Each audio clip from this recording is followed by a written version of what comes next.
Job, chapitre 24. Pourquoi le Tout-Puissant ne réserve-t-il pas des temps pour le jugement et pourquoi ceux qui le connaissent ne voient-ils pas les jours de son intervention?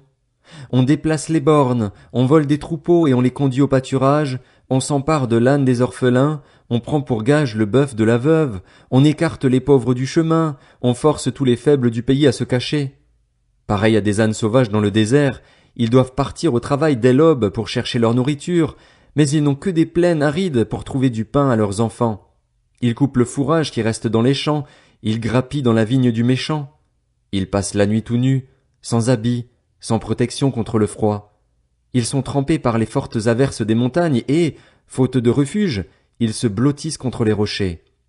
On arrache l'orphelin à sa mère, on réclame des gages aux pauvres. Ils vont tout nus, sans habits. Ils doivent porter des gerbes tout en restant eux-mêmes affamés.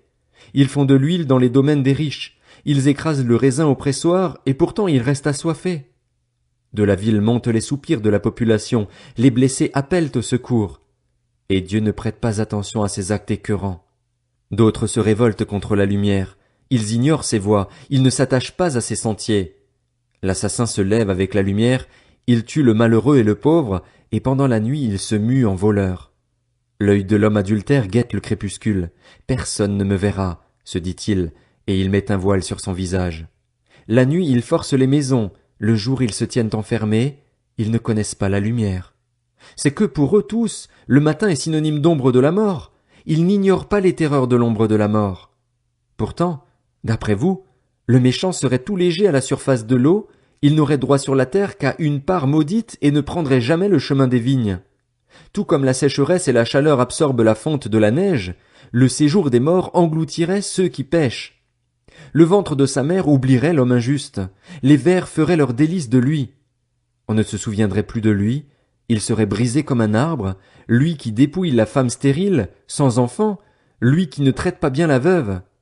Non, Dieu prolonge par sa force les jours des tyrans, et les voilà debout quand ils ne comptaient plus sur la vie. Il leur permet de vivre en sécurité et ils en profitent, mais ils surveillent leur conduite. Ils se sont élevés quelque temps, mais ils ne sont plus là. Ils s'effondrent et sont fauchés comme tous les autres, ils sont coupés comme la tête d'un épi.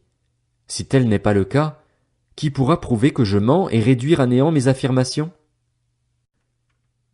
Job, chapitre 25. Bildad de Shuar prit la parole et dit: Dieu exerce la domination et la terreur, il fait régner la paix dans les lieux célestes. Ses troupes sont innombrables. Sur qui sa lumière ne se lève-t-elle pas? Comment un homme pourrait-il être juste devant Dieu? Comment celui qui est né d'une femme pourrait-il être pur? Même la lune n'est pas brillante et les étoiles ne sont pas pures à ses yeux. Ce sera d'autant moins le cas de l'homme, ce ver, de l'être humain, cette larve. Job, chapitre 26. Job prit la parole et dit: Comme tu sais bien venir en aide aux faibles, quel beau secours tu prêtes au bras qui n'a plus de force. Comme tu sais bien conseiller celui qui manque de sagesse, quel grand discernement tu fais apparaître. À qui s'adressent tes paroles et qui est-ce qui t'inspire? Les défunts tremblent au-dessous de l'eau et des créatures qui l'habitent. Devant Dieu le séjour des morts se retrouve nu, le gouffre de perdition est sans protection. C'est lui qui déploie le nord sur le vide, qui suspend la terre sur le vide. Il enferme l'eau dans ses nuages sans qu'il se déchire sous son poids. Il recouvre son trône en déployant sa nuée sur lui. Il a tracé un cercle à la surface de l'eau, à la frontière entre la lumière et les ténèbres. Les piliers du ciel sont ébranlés, ils sont effarés quand il menace. Par sa force il dompte la mer, par son intelligence il en brise l'orgueil. Son souffle donne au ciel la sérénité, sa main transperce le serpent fuyard. Si tout cela ne représente qu'un aperçu de sa manière de faire, le faible écho qui nous en parvient, qui pourra comprendre le tonnerre de sa puissance?